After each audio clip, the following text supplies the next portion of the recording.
Eu quero convidá-los a abrirem a Bíblia em Números, capítulo 10, versículo 29 ao 36. Eu vou falar sobre as atitudes de um líder consciente. As atitudes de um líder bem consciente ou consciente.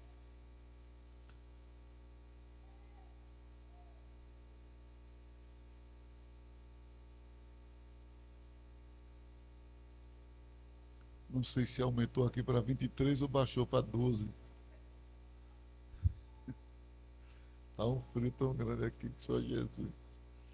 Sabe como é crente, né? Quando tem calor, o crente reclama. Quando tem frio, o crente reclama. O crente não sabe o que quer, né? Alguns do meu tipo. Vamos lá. Capítulo 10, versículo de número 29 ao 36. Iria fazer uma leitura alternada. A minha versão é um pouco diferente da de vocês, mas dá para a gente acompanhar aqui pela projeção. Vamos lá. Disse então Moisés a Robabe, filho de Reuel, o midianita, sogro de Moisés: nós caminhamos para aquele lugar de que o Senhor disse: vos darei, vai conosco e te faremos bem, porque o Senhor falou bem sobre Israel. Toda a igreja.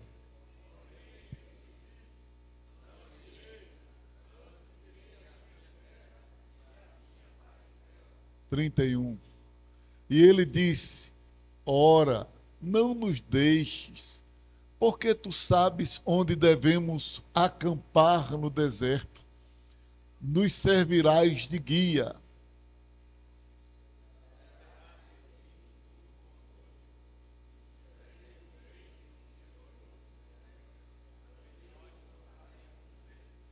Trinta e três.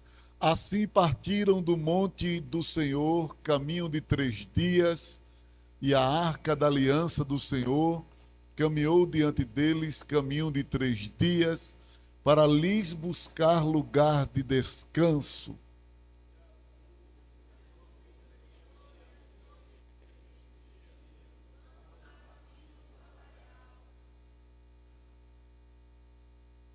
Glória a Deus. Acontecia que, partindo a arca, Moisés dizia: levanta-te, Senhor, e dissipados sejam os teus inimigos, e fujam diante de ti os que te odeiam. 36, toda a igreja. Volta, ó Senhor, para os muitos milhares de Israel. Quem diz amém? Quem diz amém? Glória a Deus. Então, como já me antecipei, eu vou falar sobre atitudes de um líder consciente. Dentre tantas coisas que poderíamos destacar nesta leitura, o que mais me chamou a atenção é a consciência de Moisés com relação à sua missão, com relação ao que Deus lhe confiou, ao que Deus lhe entregou. E eu quero apresentar dentro desta análise que iremos fazer do texto, algumas coisas que o líder ele não pode perder a consciência. Ele precisa estar lembrado, consciente. Quem diz amém? Mas antes de olhar os detalhes daquilo que pretendo mostrar acerca de Moisés, há uma outra coisa aqui muito importante, que é a genealogia de Robabe. Robabe significa estimado, querido, amado. Talvez você não tenha escutado tanto falar deste personagem, até porque é um personagem que aparece aqui, de forma mais explícita, aqui nesse texto. E para quem não sabe, este Robabe aqui é um personagem de grande importância na história de Israel. Mas quem era esse personagem?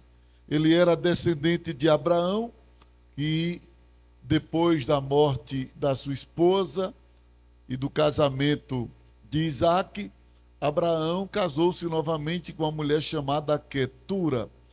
Está em Gênesis capítulo 25. Abra aí a Bíblia. Gênesis 25, versículo 1 e o 2 mostra a base, a raiz genealógica de Robabe, já que a Bíblia diz que ele era midianita, era filho de Reuel, o midianita. E a gente sabe que os midianitas eram filhos de Quetura com Abraão. E diz assim: e Abraão tomou outra mulher, e o seu nome era Quetura. Continue. O 2. Vamos lá, soldado. E deu-lhe à luz Zirã, Jocsã, Medã, Midian, Gisbaque e Suá. Então veja que Midian, a raiz genealógica de Robabe, já que a própria Bíblia diz aqui no capítulo 10 que ele era filho de quem? Filho de quem? Reuel, o midianita. Então Robabe, este personagem, ele era descendente de Abraão com Quetura. Logo era parente de Israel, tipo primo, né? Tipo primo de Israel, porque era filho dos filhos e ali tinha alguma linhagem entre os primos de Israel. Então, o nome Robabe, ele foi a causa de muitos debates entre os estudantes de genealogia, visto que em Juízes, Robabe ele é citado como sogro de Moisés, divergindo de número que o cita como cunhado de Moisés. Então veja Juízes capítulo 1, versículo 16, e Juízes capítulo 4, versículo 11, Robabe, ele aparece no capítulo 1, por inferência, por conta da sua descendência, como sogro de Moisés, e no capítulo 4, de forma mais direta, a citação direta de que ele era sogro de Moisés. Aí fica a confusão, era cunhado ou era sogro? O que é que ele era, na verdade? E a gente vai analisar isso aqui à luz da Bíblia. Será que a Bíblia está errada? O que é que está errado aqui? Porque no texto ela diz que ele era cunhado, filho de Reuel, que era o pai, que era o sogro de Davi. Aí lá na frente diz que Robabe era o sogro de Davi. Então vamos analisar. Juízes diz assim: e deu-lhes a luz a Zirã. Não, vamos lá, soldado. Cadê o irmão da projeção aqui? Vamos lá, soldado. Não pode cochilar, senão. Se cochilar, eu vou ficar lendo os mesmos versículos. Me ajuda, Felipe. Juízes, capítulo 1, versículo de número 16. Juízes 1 e 16, depois 4 e 11. Porque tem muita informação para a gente passar aqui sobre esse Robabe aqui. Vamos lá. Também os filhos do Queneu, sogro de Moisés, subiram da cidade das palmeiras com os filhos de Judá. Pronto. Aí já dá para a gente fazer uma ligação com outro texto. Juízes 4 e 11. Veja o que é que diz a palavra do Senhor. Juízes 4 e 11. Diz assim: e Éber, Queneu, se tinha apartado dos queneus, dos filhos de sogro de, para ele era cunhado ou ele era sogro. Então fica essa confusão entre os estudantes de genealogia, mas nem se preocupe porque isso daí já passou, essa fase de debate. Eu vou trazer o esclarecimento para vocês. Então, existe aí, ou existiu, né, de certa forma, alguns debates sobre o nome de Robabe, por conta dessas citações divergentes. Apesar de tanta confusão genealógica, hoje já é aceito pela maioria que esse nome refere-se ao cunhado de Moisés, pelas seguintes razões. Primeiro, porque o sogro de Moisés, ele possuía dois nomes, Reuel e Jetro. Lá em Êxodo capítulo 2, versículo 18 ao 21, aparece o nome Reuel, quando Moisés ele foge do Egito, chega nas terras de Reuel, ele é citado ali, Reuel sacerdote, e tinha as filhas, 7 filhas, e mais na frente, esse próprio Reuel, no capítulo 3, versículo 1 de Êxodo, já é chamado de Jetro.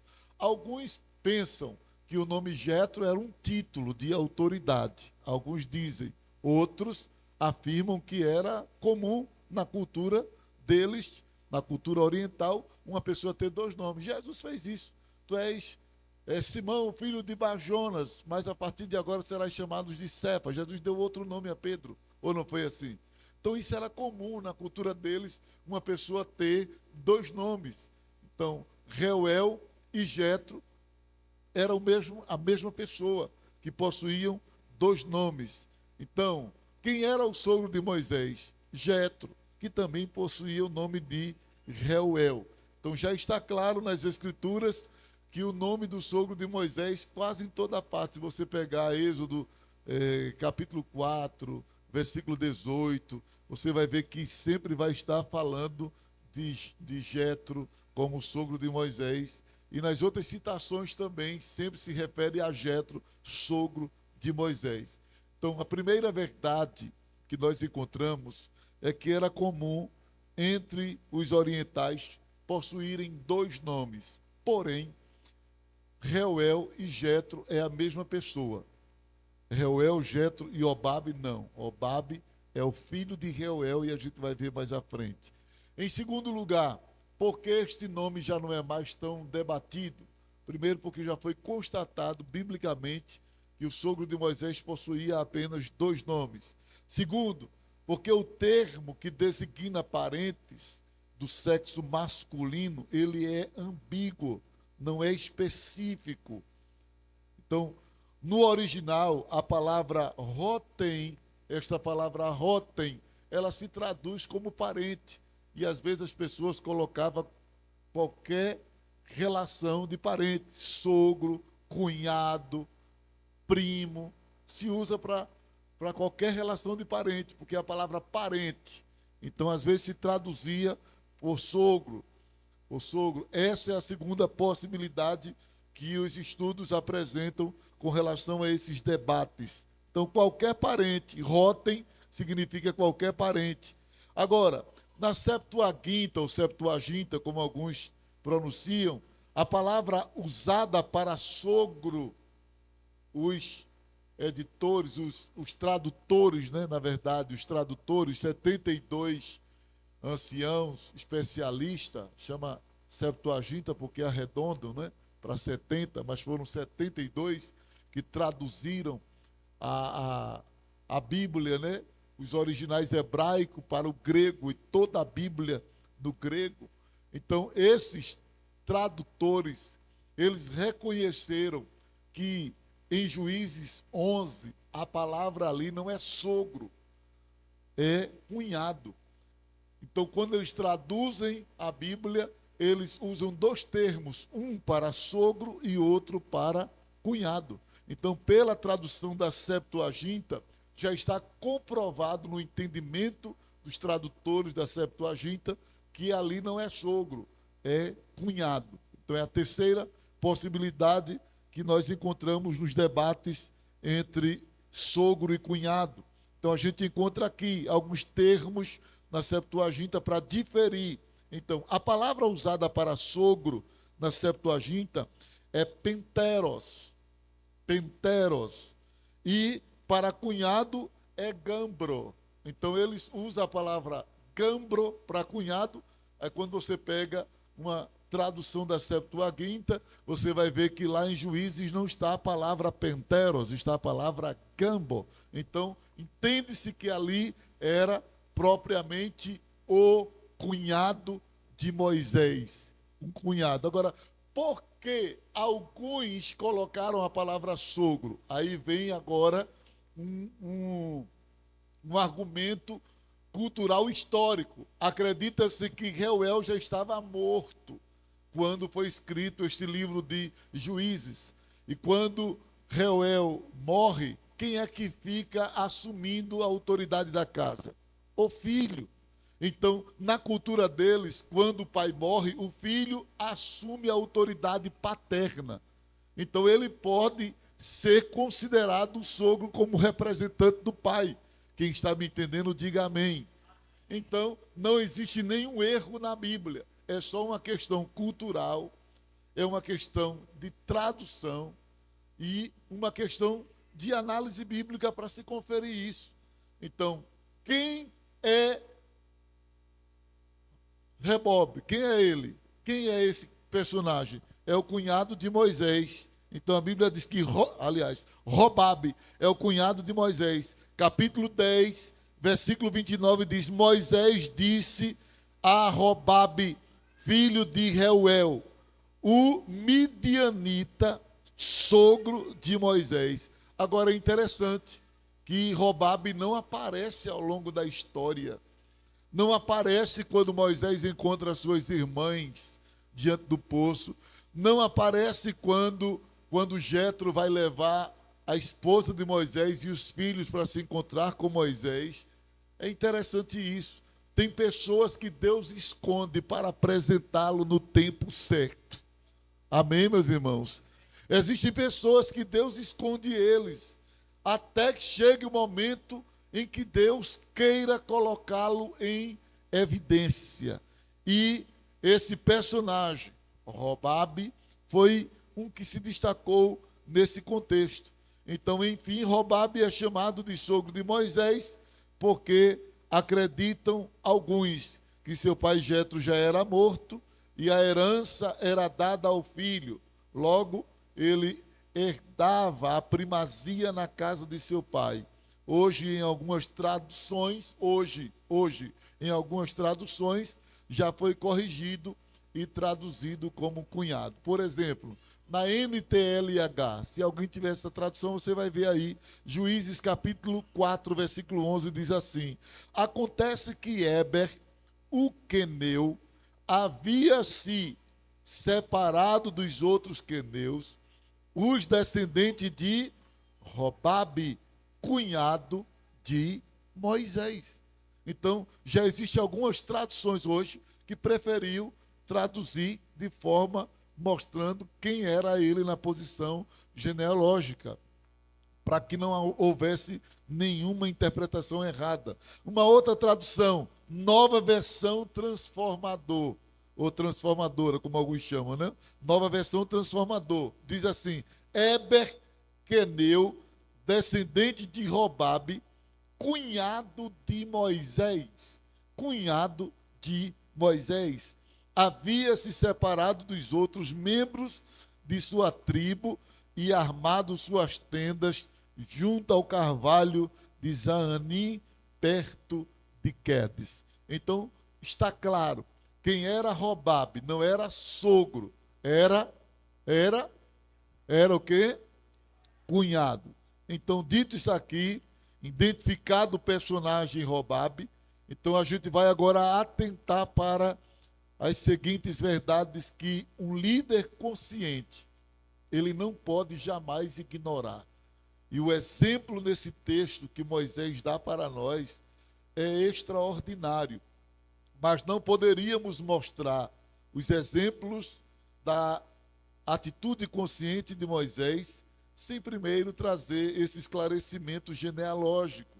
Não gosto muito de genealogia, mas às vezes é necessário para que não haja nenhuma confusão quanto à infalibilidade e veracidade da Bíblia, né? A Bíblia é um livro infalível, veraz, verdadeiro, não contém erros. Às vezes são as pessoas que criam erros por não entender os contextos em que os textos estão inseridos. Então, observando aqui neste texto, a Bíblia diz: Moisés disse a Robabe, filho de Reuel, o midianita, sogro de Moisés: estamos de viagem para o lugar de que o Senhor disse: eu darei a vocês. Venha conosco, nós o trataremos bem, porque o Senhor prometeu boas coisas a Israel.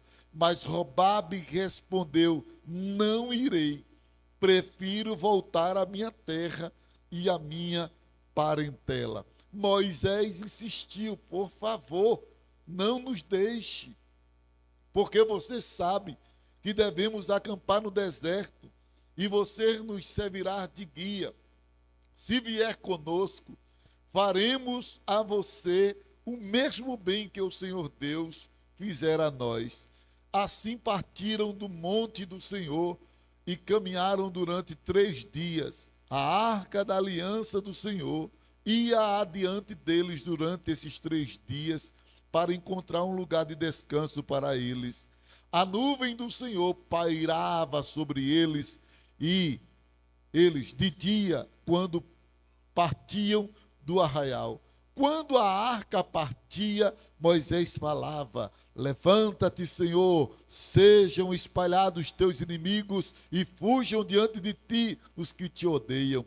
E quando a arca parava, Moisés dizia: volta, ó Senhor, para os milhares de Israel. Então, qual é a consciência de Moisés revelada nesse texto? Diga comigo, diga assim: Moisés, diga assim, ele tinha convicção de seu destino. Então, a primeira consciência de Moisés está relacionada ao destino. Uma das coisas que um líder, eu estou usando líder porque Moisés é líder, mas isso serve para todo crente, mas principalmente quem é líder. Uma das coisas que o líder nunca pode perder é a consciência do seu destino. Porque ninguém consegue jamais seguir quem não sabe para onde vai. O povo inteligente não segue quem não sabe para onde vai. E quando a gente olha Moisés, ele é claro. Ele diz: estamos de viagem para o lugar de que o Senhor disse. Estamos de viagem para o lugar de que o Senhor disse. Então, meditando nesta tarde, me veio ao coração essa verdade. O líder tem que ter convicção do seu destino ou de seu destino. Devemos saber para onde estamos indo. O destino é o fim de uma estrada. O destino é o fim da jornada. Agora, quando falamos de destino, principalmente nesse contexto espiritual, o destino ele é o resultado sinérgico. O destino é um resultado sinérgico. Quem aponta e quem conduz ao bom destino é Deus. Porém, quem escolhe ir sou eu. Deus não faz ninguém ir para o lugar que Ele quer nos levar. Ele deixa opcionalmente a pessoa tomar a decisão. É Deus quem diz qual é o destino, o melhor destino. Mas sou eu e você, nós, que escolhemos se a gente quer ir ou se não quer ir. O livre-arbítrio é apresentado aqui. A Robabe. Robabe não é pressionado com a faca no pescoço. Você vai com a gente. Você vai para o lugar que Deus mandou a gente ir. Não. Ele recebe uma proposta de convite por Moisés. Moisés convida. Agora, quando Moisés convida, Moisés diz para onde é que eles estão indo. Estamos indo para o lugar que Deus disse. Eu não estou indo para um lugar que é escolhido por mim. Quem escolheu foi Deus. Quem preparou foi Deus. O destino quem traçou foi Deus. E nós estamos indo porque Ele falou com a gente está indo para esse lugar. Mas ninguém estava indo oprimido, ninguém estava indo a pulso, coagido, não. Estava indo porque escolheram ir. E se Robabe queria desfrutar das bênçãos desse mesmo destino, agora estava sendo franqueado a ele a oportunidade para participar desta caravana que estava indo ao destino designado para Deus. Deus é soberano para revelar o melhor lugar.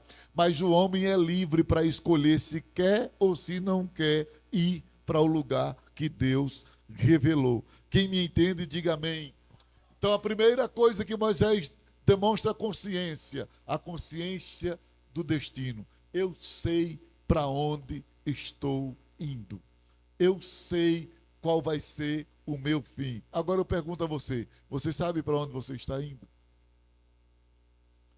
Você sabe qual será o seu fim? Você tem convicção que você vai para o céu? Você tem certeza que se o seu coração parar de bater hoje ou daqui a pouco você vai para o céu?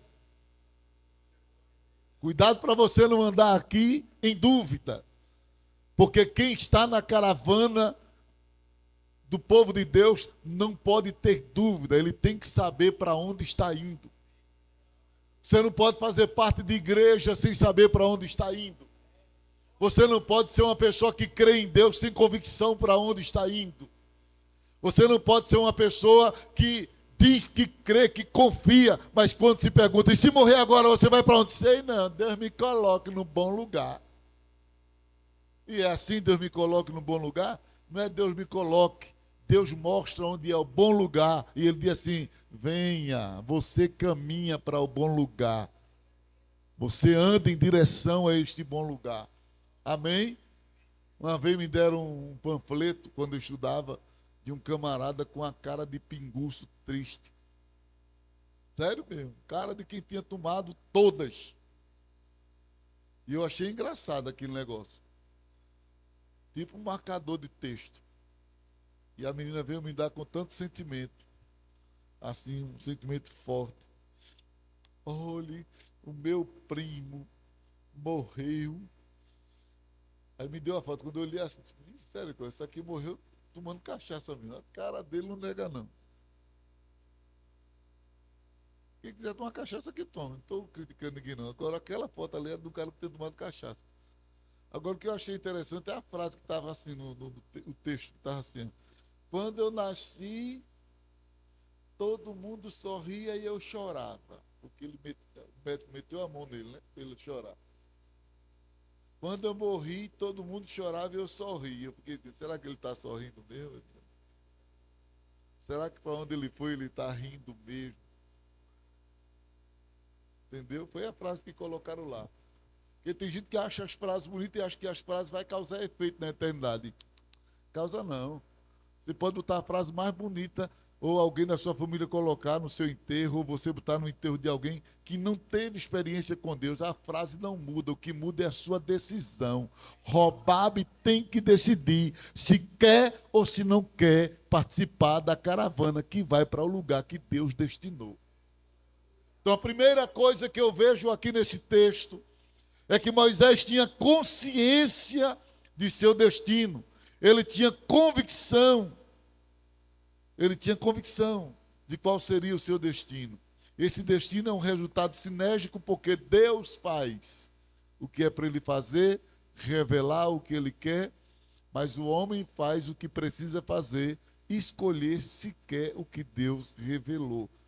Então, Robabe teve a oportunidade de tomar decisão. Agora, seguir em direção ao destino que Deus designa exige renúncia. Diga assim, exige renúncia. Não basta Deus revelar qual é o melhor lugar, é preciso nós renunciar algo para seguir a esse destino. Ninguém chega aonde Deus quer sem abrir mão de alguma coisa. O problema de Robabe, quando a gente lê as Escrituras, versículo 30, veja aí, qual é o problema de Robabe?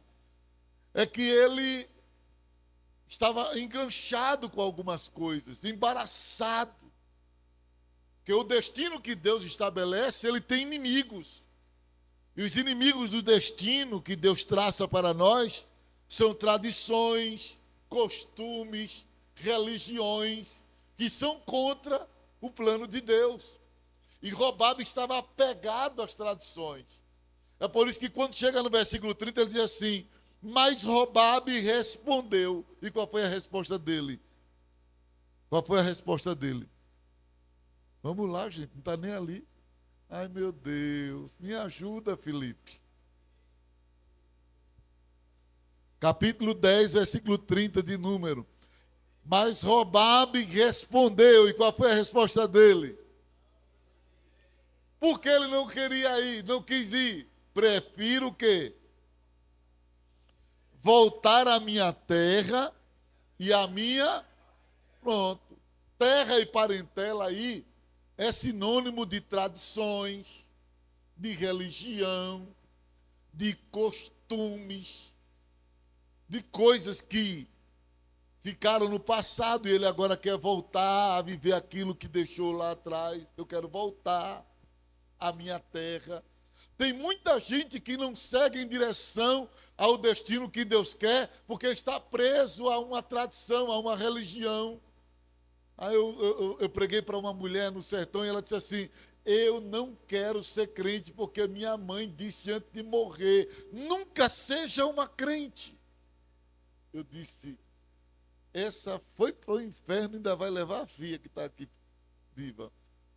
Irmãos, eu fui tentar explicar aquela mulher, sentei na calçada, gastei tempo conversando com ela, mas tentando explicar, mas se a senhora descobrisse que a sua mãe estava errada, eu fico com a minha mãe.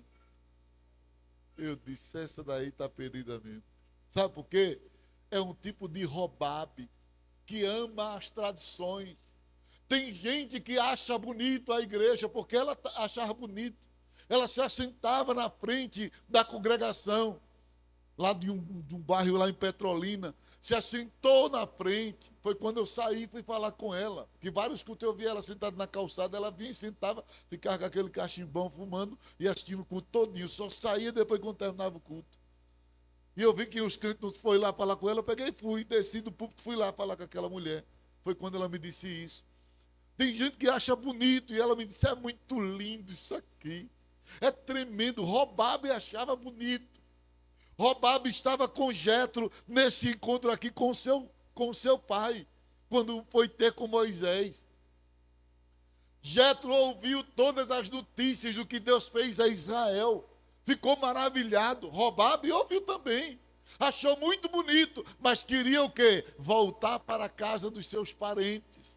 Voltar para a sua terra. Tem gente que acha muito bonito, vem para o culto, estar aqui, mas quando sai daqui, quer voltar às práticas de antes, quer se envolver com coisas do espiritismo, quer se envolver com outras religiões que não são compatíveis ao cristianismo, quer se envolver com outras entidades que não tem nada a ver com Jesus. Ah, mas eu acho bonito isso aqui, quem está aqui quer estar lá. Jesus não aceita coração dividido. Quer ser espírita, seja espírita, é um direito seu de escolher. Agora, se quer ser cristão, seja cristão, porque são incompatíveis. O destino de um e de outro são diferentes. Aqui a gente anda na direção para onde Deus, através de Cristo, diz: eu sou o caminho, a verdade e a vida, e ninguém vem ao Pai a não ser por mim. Não adianta você achar bonito o cristianismo, não adianta estar na igreja e cantar, não adianta estar aqui e louvar, não adianta estar aqui. Se você não tem firmeza,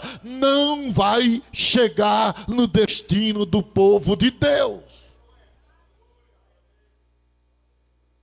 Ou você pensa que não tem crente e quer se misturar com feitiçaria? Crente que ainda crê em galinha arruda, crente que ainda vai para rezador. Pastor pode dizer isso, não, aqui eu posso, eu estou no meu ambiente de culto e eu posso educar o povo que Deus me entregou. Não estou afrontando religião nenhuma, estou dizendo que aqui eu posso educar. Se você é crente, seja crente, se é espírita, seja espírita. Agora aqui você não pode ser os dois, não.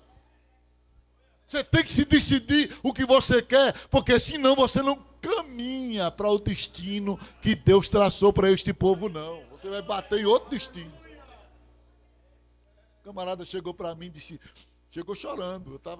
Ainda era coordenador de área, e o camarada chegou chorando. E o senhor ora por mim? Quem é o senhor? Não, eu vi o senhor na internet. E eu saí perguntando, descobrindo era sua casa. Eu nunca vi aquele camarada. Disse, o que é que está acontecendo? Não, é porque minha mulher me deixou. E eu peguei a foto dela, levei para um feiticeiro lá pro lado do Cabo. Eu deixei lá a foto lá, mas também eu vi o senhor pregando na internet e eu vim aqui. Eu disse, olha, eu vou orar não pelo senhor não. Disse, por que o senhor não vai orar? Eu disse, para aí, é concorrência de Deus e o feitiço lá, entre minha oração e o feiticeiro, vai concorrer aqui, quem aqui ganha mais? O senhor decide, o que é que o senhor quer, a oração ou o feitiço? Porque se o senhor quiser oração, vá lá e desmanche as coisas, porque não tem isso não, você quer bagunçar? Que negócio é esse? A Bíblia diz em Hebreus 10:22, cheguemos com verdadeiro e inteira, não é metade não, viu?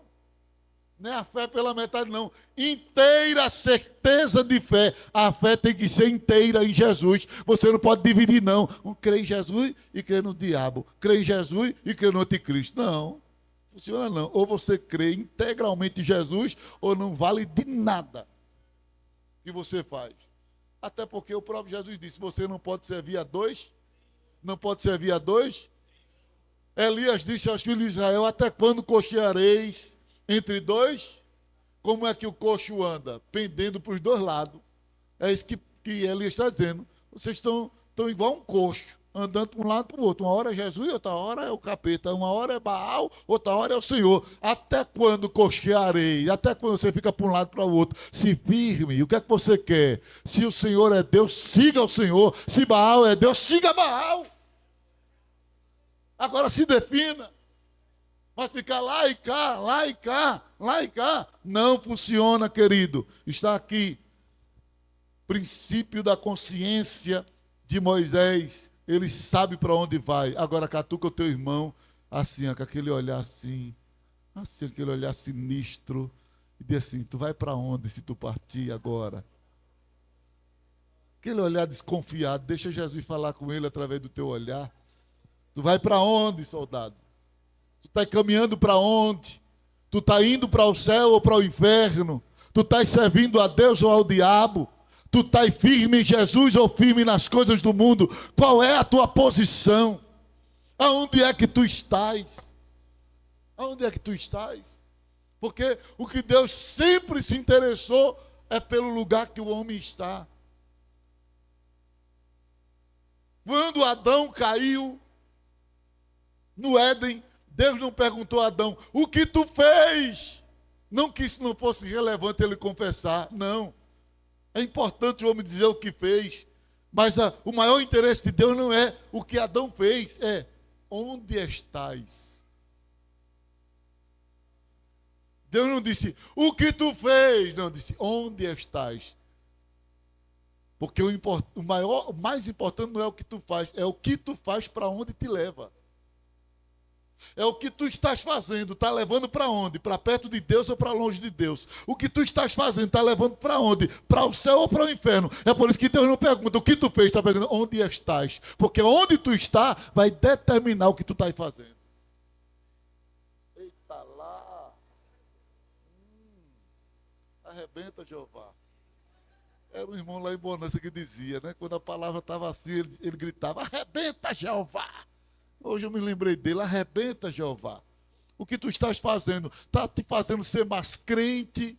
Está te fazendo estar mais perto de Deus? O que tu estás fazendo está te deixando mais santo, mais santa, mais crente, mais espiritual? Presta atenção, onde tu estás? Porque onde tu estiver, revela o que tu estás fazendo, se é aprovado ou se é reprovado. Precisa pastor nenhum te investigar. A palavra nos investiga. Então, primeiro, Moisés sabia, Moisés tinha convicção de seu. Vamos lá, Moisés tinha convicção de seu. Segundo lugar, Moisés tinha conhecimento das promessas. Olha, quem caminha em direção ao destino de Deus não pode ser ignorante em relação às promessas de Deus. Porque tem gente que diz, eu estou indo para o céu, mas não sabe de nada do que Deus prometeu para quem está indo para o céu.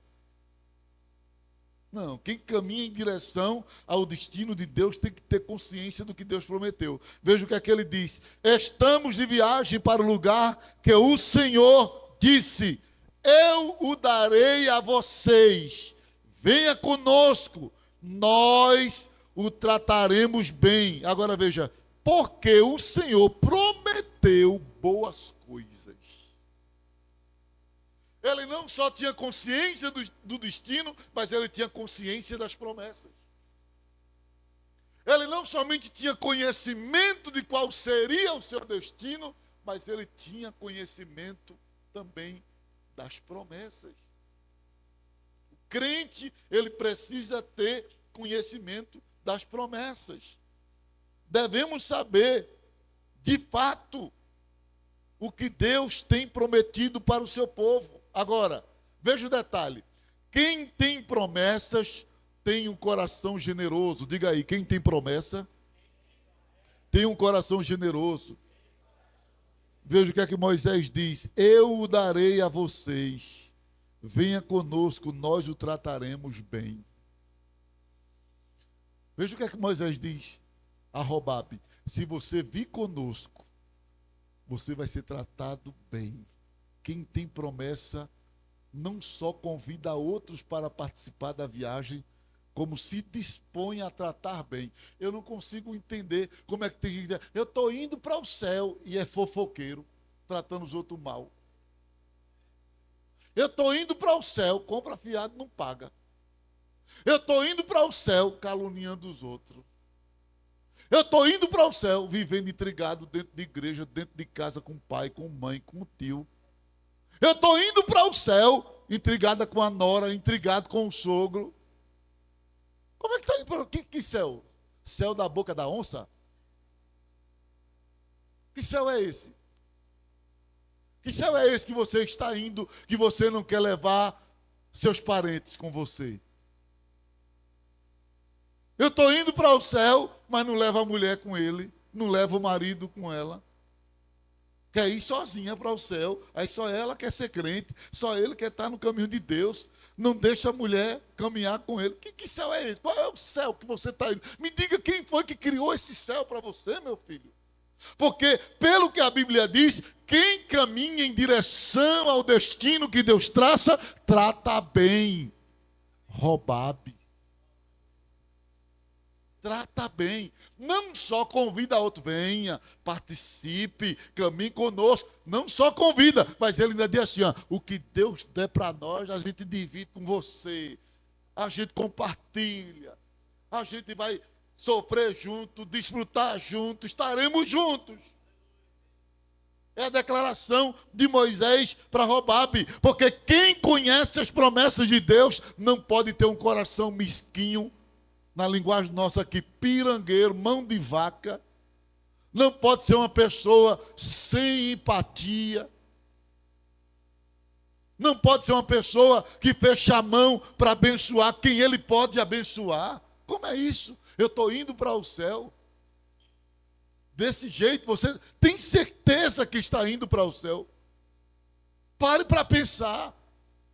Reveja esses conceitos que você diz que tem de cristão. Está indo para o céu mesmo desse jeito?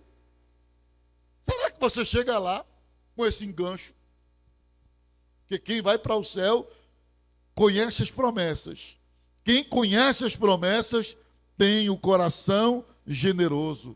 Agora, segundo lugar, dentro do princípio de promessa, de consciência de promessa, quem conhece as promessas tem boa expectativa. Veja o que é que Moisés diz a Jobabe. Porque o Senhor prometeu o quê? Boas coisas. Quem caminha para o céu não vive esperando desgraça. Sabia disso, irmãos?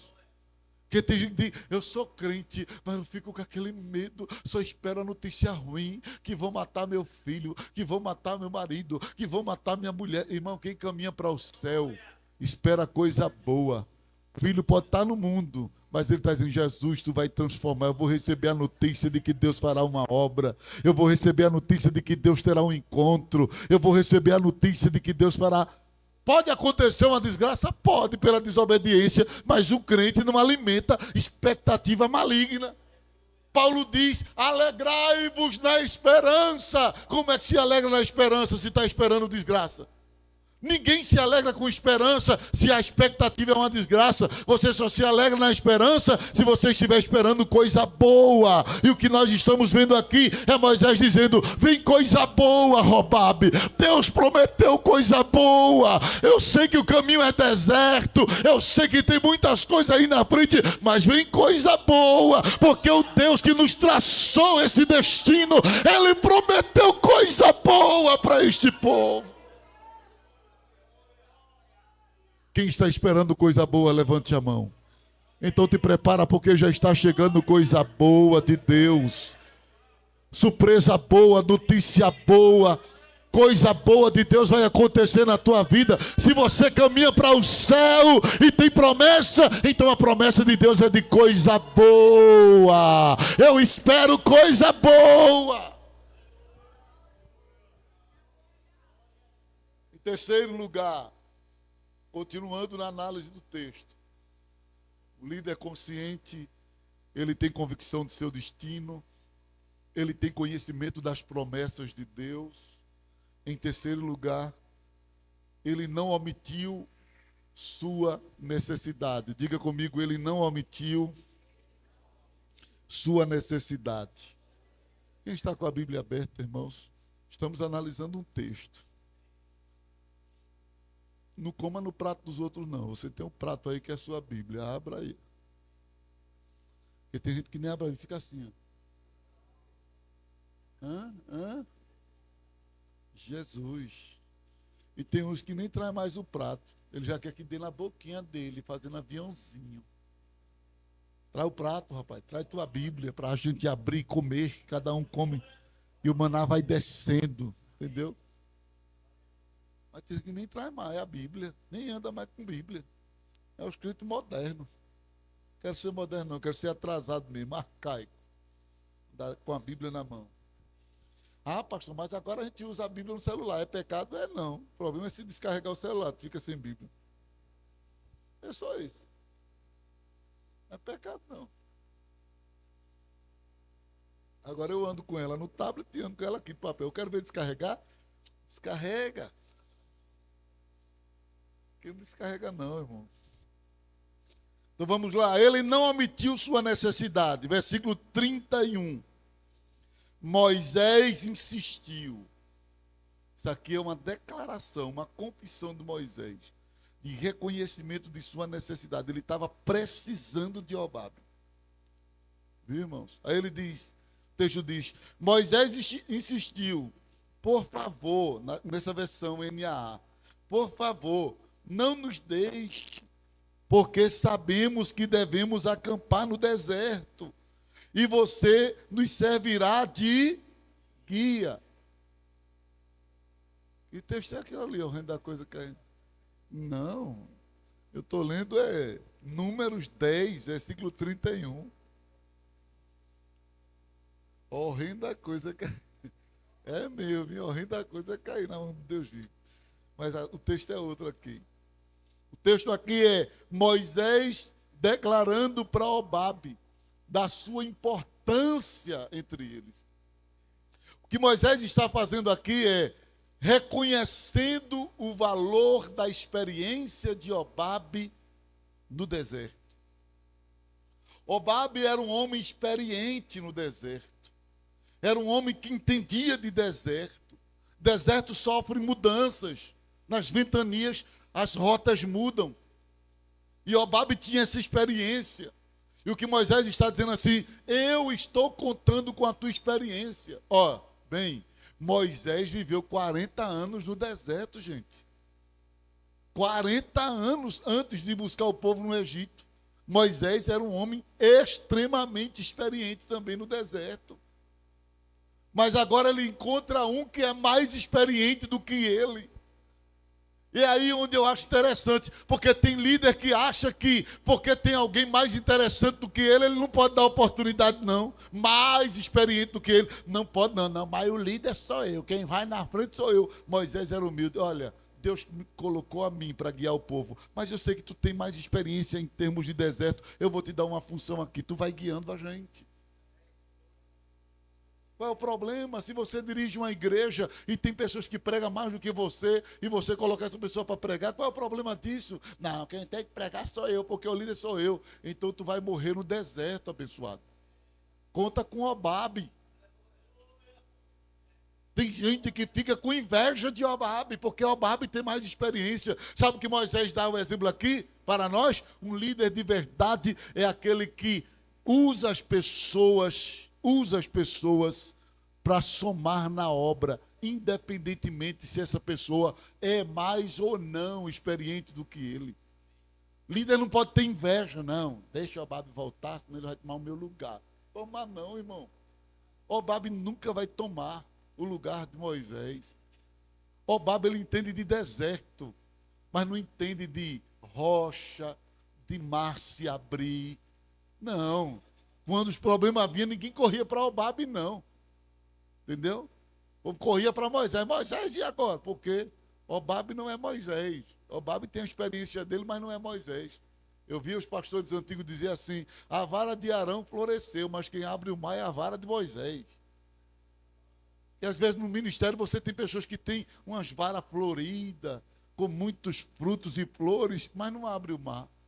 Tem gente que é muito inteligente, capaz, mas se botar ele na frente, ele não faz o que é para o líder fazer. Entendeu? O lugar do líder ninguém assume, a não ser quem Deus colocar no lugar, como substituto. Então o líder não pode ter medo. Vou perder meu lugar. Lugar de quê, gente?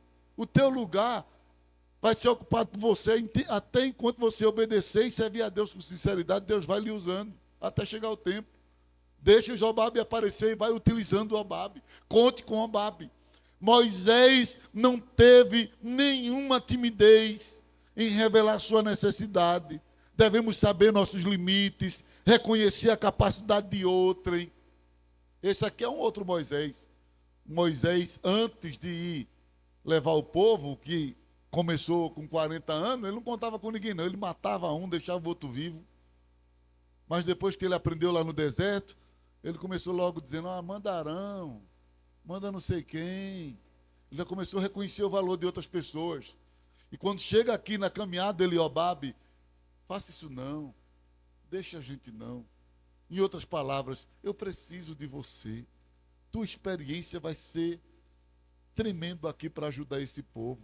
Tu sabe que a gente vai acampar no deserto. Em outras palavras, tu conhece deserto mais do que todo mundo aqui. Ninguém consegue ganhar para tu no conhecimento de deserto. Então, tu vai ajudar a gente nisso aí. Não deixa a gente não, porque Deus vai nos abençoar, ó Babi. E quando Ele abençoar, o que Ele der para a gente dá para você também. Que negócio tremendo. Então você vê que Moisés não omitiu a sua necessidade, ele tinha consciência de suas limitações. Moisés reconhece a importância das habilidades e experiências de Obabe como guia no deserto. Moisés garante recompensa para Obabe. Obabe seguiu com Moisés e ao longo da história sua descendência experimentou o cuidado e a benevolência de Deus. Então, parece que o texto termina aqui, né? Parece que Obabe não foi, mas a expressão aqui, assim partiram do monte. Lá na frente a gente descobre que Obabe foi, que Obabe seguiu com o seu povo, com os seus descendentes, com a sua gente. A prova disso é que quando ele parte com o povo, ele toma parte na aliança do Senhor, pois quando ele vai, ele habita junto dos filhos de Israel. Juízes capítulo 1, versículo 16, a Bíblia diz que os filhos de Obabe, os descendentes de Obabe, acamparam e residiram junto de Judá. Então ele participou, ele foi, ele viajou, ele seguiu Moisés. Lá na frente, em Juízes 4, versículo 11, e o versículo 17 ao 22, a Bíblia mostra que uma descendente de Obabe foi um instrumento de livramento de Deus para Israel. Uma mulher matou um rei tirano, Císera. E Jael, a mulher, você vai ver isso no capítulo 4, versículo 11, versículo 17 ao 22, na guerra, quando houve a batalha, que o rei Císera, ele foge, porque a sua turma já estava perdendo ali a batalha, ele foge e vai justamente para a terra de Jael. E quando chega lá, a mulher recebe ele: não, entre, meu senhor, entre, venha cá. E ele: olha, se chegar alguém perguntando, não diz que eu estou aqui, não. E ela: não, fique aqui. Aí pegou um copo de leite e deu a ele. Ele se escondeu. Quando ele se escondeu, ela pegou um pedaço de madeira com uma marreta, largou na cabeça dele, matou o cara. Foi o descendente de Robabe. Foi uma descendente de Robabe, que sempre trabalhou aliado a Israel. Mais adiante, 1 Samuel, capítulo 15, versículo 6, Deus manda Saul destruir quem? Os amalequitas. Quando Saul vai destruir os amalequitas, que chega na terra de Amaleque, quem é que está lá morando próximo de Amaleque? Os descendentes de Robabe. Sabe o que Saul diz? Vocês, descendentes de Robabe, se apartem dos amalequitas, para que vocês não sejam destruídos com eles, pois vocês sempre têm feito bem ao povo do Senhor. Aí a Bíblia diz que os descendentes de Robabe saíram do meio dos amalequitas e Saul entrou para pelejar contra os amalequitas. Mais adiante, em 1 Samuel também, capítulo 30, versículo 26 ao 29, Davi, quando peleja e vence, ele vai repartir o despojo, ele manda parte dos despojos para os descendentes de Robabe e ainda chama de meus amigos. Então veja, Robabe morreu, mas o que Moisés disse a ele: nós faremos bem a ti, se tu fores guia. Então ele foi, a bênção de Deus veio para a descendência dele. Irmãos, quem faz bem ao povo de Deus, a sua descendência vai provar os melhores de Deus para as suas vidas. Então a gente vê a bênção de Deus. Mas em último lugar, ele não negociou sua dependência espiritual. Veja, Moisés tinha consciência de seu, tinha convicção de seu destino. Moisés tinha conhecimento das promessas. Moisés não omitiu a sua necessidade. Ele tinha necessidade. Ele precisava de Robabe. Mas, no fim desse texto, o que é que a gente encontra? Ele não negociou a sua dependência espiritual. Ou seja, Robabe, tua experiência é muito útil, mas tu não pode assumir o lugar de Deus. Tu pode ser o homem mais experiente, mas tu tem que andar atrás da arca. Nenhuma experiência te dá o direito de andar na frente da arca. A arca é uma figura da presença de Deus. Não é porque tu é experiente que eu estou te chamando para ser guia, que tu vai ser um guia à frente da arca. Tu é o guia atrás da arca. Tu não é um guia na frente da arca, tu é um guia atrás da arca. A arca vai na frente, Robabe. Tu tem que andar atrás da arca. Capítulo 10, versículo 33. Assim partiram do monte do Senhor e caminharam durante 3 dias. A arca da aliança do Senhor fazia o quê? Ia adiante. É um guia atrás da arca. É um guia debaixo da nuvem. Ele não somente era um guia atrás da arca, mas era um guia debaixo da nuvem. Aonde a nuvem parava, Robabe tinha que parar. Robabe não tinha independência, não. Entendeu? Moisés contou com a experiência de Robabe, mas não se fez refém, não. Ele tinha Deus como principal guia de Israel. E o que isso significa? É que na caminhada da nossa vida de fé, a gente tem Deus que nos guia, mas também Deus se apropria de experiências de pessoas para nos ajudar na caminhada. Quem está me entendendo, diga amém. Agora, não pegue as experiências das pessoas para colocar à frente do que Deus representa na sua vida. Não troque, diga assim, não troque. É para dizer para a pessoa do seu lado mesmo, isso é Deus lhe usando agora. Diga assim, não troque a experiência. Não troque a experiência. Ou não queira a experiência à frente da presença. Isso, agora caiu aqui a fichinha. Não queira a experiência à frente. Não queira, eu vou ficar com a experiência de fulano. Mas aquele pastor é tão experiente. Irmãos, o pastor pode ser experiente como for. Você só ande atrás de Deus. Amém? Você pode ter várias pessoas experientes na sua vida, mas não vá só pela experiência, vá pela presença.